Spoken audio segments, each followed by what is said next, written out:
I forgot to even do my intro in the first two, funny enough. Ooh, bacon. Greetings, tasty morsels. I'm Reverse BLT. Welcome back to my channel. We are now on episode 3 of the first season of Fallout, and I am really enjoying this show so far. It's got a lot of little Easter eggs and stuff from what I remember from what I've played, and it preserves the weird humor and like whiplash seriousness sometimes that the game managed to balance really well. And it's building some really interesting mysteries. And I'm a sucker for a good mystery. So yeah, the show's definitely has my full attention right now. Episode 3 is called The Head. Very curious as to what Moldaver wanted with Michael Emerson and what he took from the Enclave. I need to know what's going on. And I need to understand what Moldaver had going on with Lucy's dad. I feel like she, well, I mean, it was pretty heavily implied that she knew the family intimately at some point. And also we got Michael Emerson knew Lucy's name. He knew a bunch about the vault that she was raised in, which was not that big of a surprise to me because he's from the Enclave. He has access to a bunch of information. So yeah, that tracked.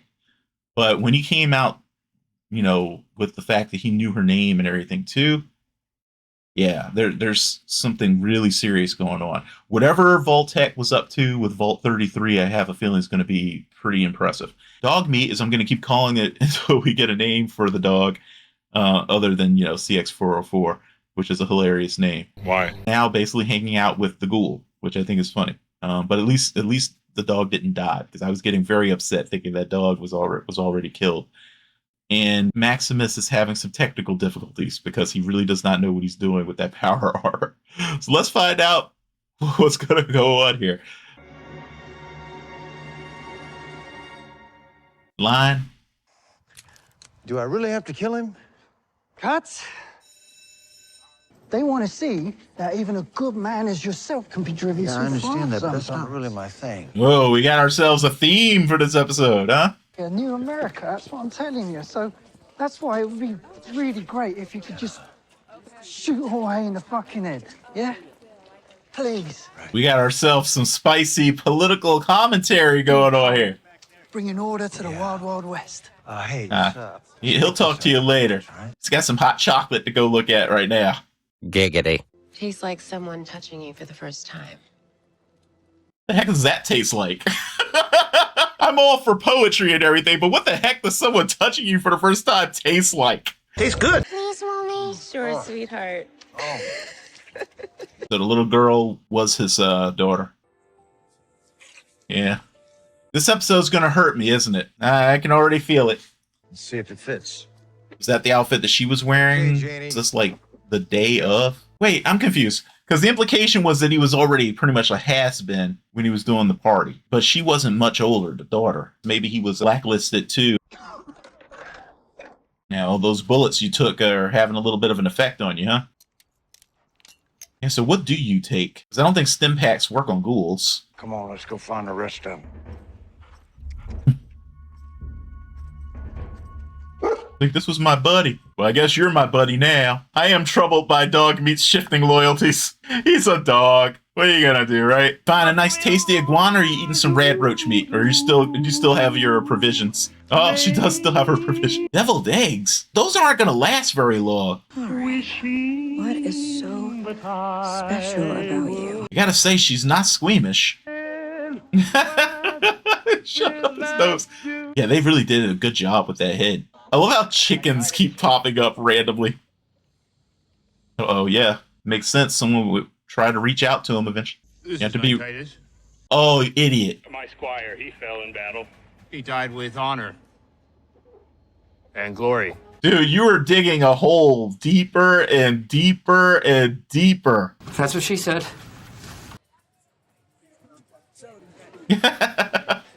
That's a face that brooks no argument. Oh, for real? You're gonna sell a tooth? Extra if you do it fast.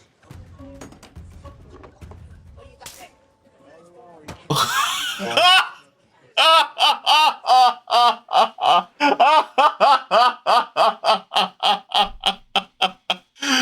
You gotta love how the dentist operation is right next door to that. They know what they're doing. That hustle. Without your armor, you're pretty much a sitting duck. Step away from the armor. But then again, we did see them training hand-to-hand combat. You can handle these guys. Oh. Well, he's good at taking a punch. Oh, no, dude, don't let him wrap you up. Balls. Go for the balls. Well, they don't have the part to make it work, so that guy looks like a super mutant without even being one. I would think the thing's probably booby-trapped, though, so that non-Brotherhood people couldn't even operate it. It would be smart for it to be booby-trapped. Come on, dude. Remember what your knight said before he became a chicken shit. Acts of bravery are how you earn your armor. Time for an act of bravery. What are you... What is he doing? A wrench and a toilet seat. What is he planning on doing to these people? That's you, dog. If they ask me, I guess I'd... Bro, you didn't think this all the way through. Uh-oh. Oh! This show's got quite a few Chekhov's gun moments. Because we had that foreshadowed, basically, in the previous episode when I was worried he was going to crush that dude's head. It was even the same hand. The new squire. Who is it? Oh, this dude. Oh, this just escalating comedy of errors with Maximus. This guy's an idiot. Well, Maximus, how are you getting yourself out of this one? Aw, someone's gonna shoot that poor deer, aren't they? Or a mire alert is gonna come out and eat it. Poor deer. I love how she's still fighting with a trank gun. Or was that? Oh, that was Emerson's head. You need that. Thanks, Captain Obvious. Oh, not the deviled eggs. Put everyone at risk.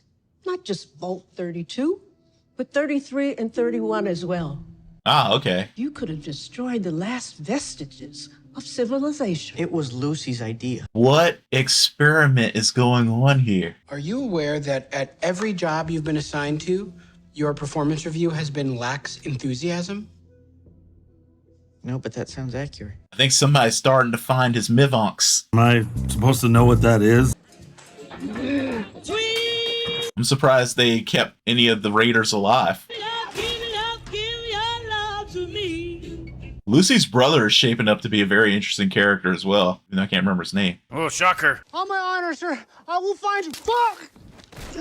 Ow. I'm surprised you didn't die from that. Whatever you want. You're the... Sir. Yeah, Maximus, you really are starting to feel like not a good person. By allowing the ghoul to live, you've made it possible to trace the whereabouts of the target. Yes, I know that. Seriously, this is a comedy of errors that would make Shakespeare proud. Think this was him? No. Show me the illustration. The illustration was of his face, dude. I don't think it's gonna help you. Oh, yeah. Yeah, that's definitely him. Who do you think did this, the girl or the ghoul? The ghoul. Yeah, that was a meet cute. Okay, so I think that the ghoul probably... Follow the footsteps at this point, my dude. Yeah, that way. Definitely that way. Those tracks. Oh my goodness. Stop, please. For real, bro. Another thing I'm not fond of, because I've almost drowned multiple times as well. This show's just hitting the greatest hits for me. It's got claustrophobia. It's got fear of drowning. Torturing a person don't do shit. It's very unreliable. All that'll end up happening is the person either won't divulge any information, forcing you to kill them, or they'll just tell you what they think will make you stop. Why are you doing this? Well, I ain't torturing you, sweetheart. He's using you as bait. You as bait. Yeah, but how long can she be under there, dude? I mean, Lucy seems very fit, so I imagine she can hold her breath for a while. Not that I've been paying attention to how fit she is or anything. I'm gonna call it, looks like an axolotl. It's got a mouthful of fingers. Fingerlotl?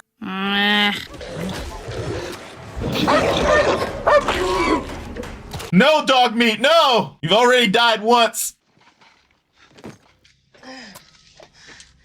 Oh, well, you're screwed now, eh? You can't treat people like this. Yeah, why's that?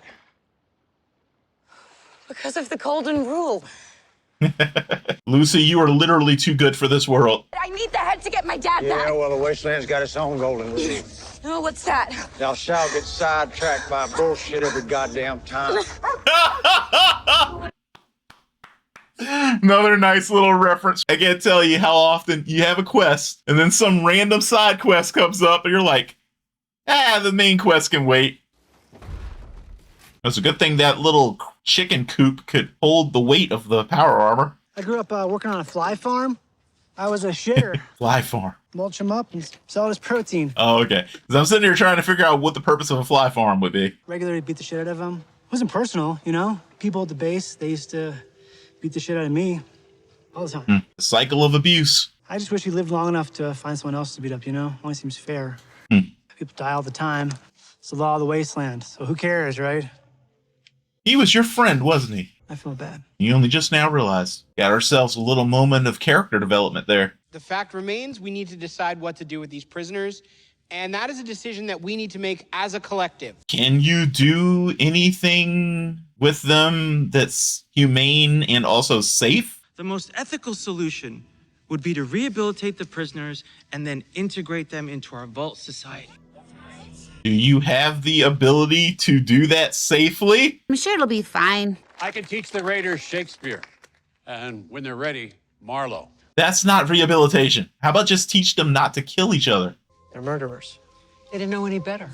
And how could they without a formal education? No, you don't need a formal education to know not to murder, but you do need someone to show you that there's an alternative. Are you a cashier or a psychiatrist? I think you would agree that murdering these prisoners of ours is not under serious consideration. I mean, I am against the death penalty unless you're in a situation where you fundamentally cannot take the risk of leaving people alive. It's the type of thing Overseer McLean would have preferred to discuss privately before bringing it to the full group. Well, he's not here now, is he? Okay, it's probably a mistake. The vault only has enough water to keep our population alive for 2 months. And that's not accounting for the prisoners. Okay. Well, I mean, he warned you. If your father were here, he'd do the right thing. Are you being manipulative? I feel like you're being manipulative. Idiot! It was my mistake. If you let me lead the charge, I'll lead the charge. Don't. Get back to shore. But, sir. Go! Thank you, sir. Maximus, you're redeeming yourself. Because you don't send an unarmored squire in to fight whatever that is. Thumbalato. Please stop. Good job. Run, squire, run! Well, the one good thing is it's got a mouthful of fingers instead of teeth, so you might have a chance.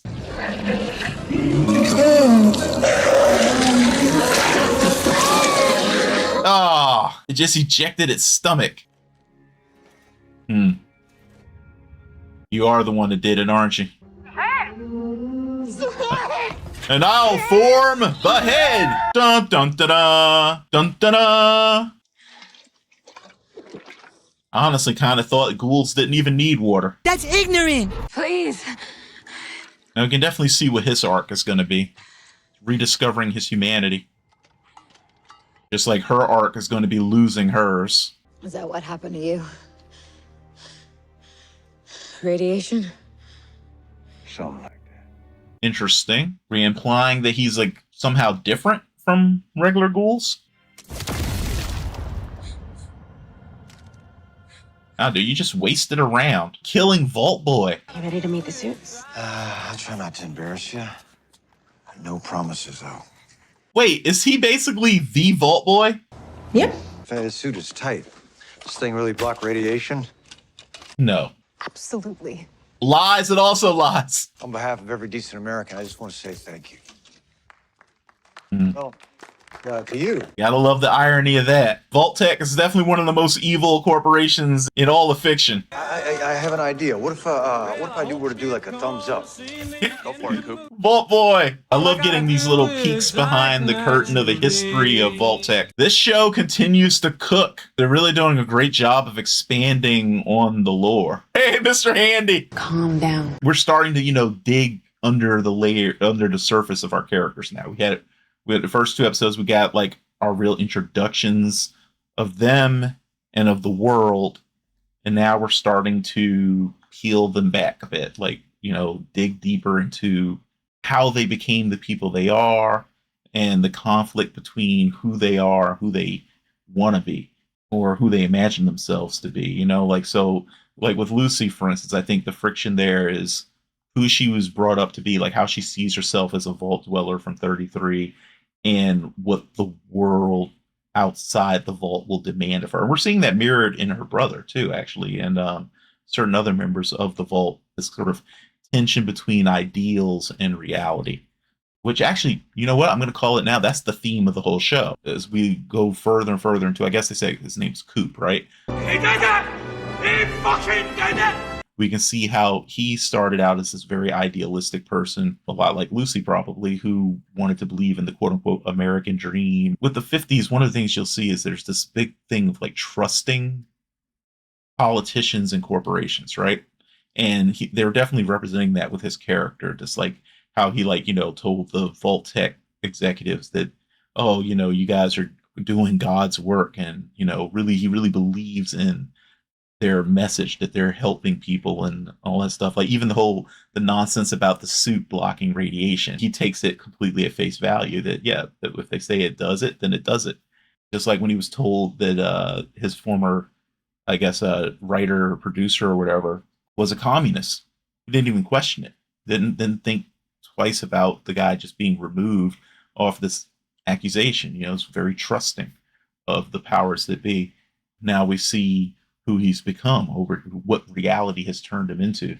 We have Maximus, who is having his ideals challenged through the first couple of episodes, and also having his idea of what the relationships were between himself and the other people around him challenged through this position where, he gets to talk to his new squire, whose name I don't know. Is your brain made of Swiss cheese? Getting a sort of like a privileged view of the thought process of other people that he was living with, and why he was being subjected to the abuse he was subjected to. This whole cycle, just like how Knight Titus was treating him like shit because when he was a squire, the person he was assigned to treated him like shit, and the cycle just goes back and back and back and back. Let me know what you guys thought. Do you think I'm just talking out of my ass right now, or do you think that's a valid read of the themes and everything of the show? What do you think? Talk to me in the comments. As always, use your spoiler warning and space if you're going to talk about stuff that hasn't happened yet on the show, or that's from the games that touch on things that haven't happened yet in the show. As always, do your best to stay safe and be well, and I will see you for the next one. Bye-bye. Tastes like someone touching you for the first time. Nice.